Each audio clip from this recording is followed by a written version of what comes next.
மத்தேயு 18ஆம் அதிகாரம் 21ஆம் வசனம் வாசித்து பாருங்க.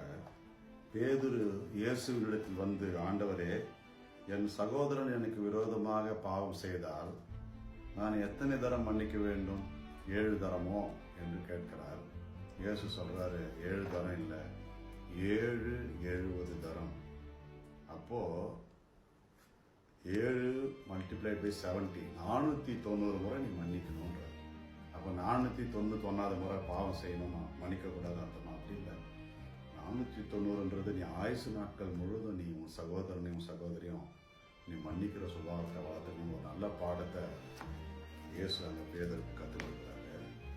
மன்னிக்கிறதுல ரொம்ப பேர் பெற்ற மனுஷன் பைபிளில் பார்த்தா ரொம்ப முக்கியமானவர் யோசேப்பு. கூட பிறந்தவங்கெல்லாம் யோசேப்பின் மேலே பொறாமப்பட்டாங்க.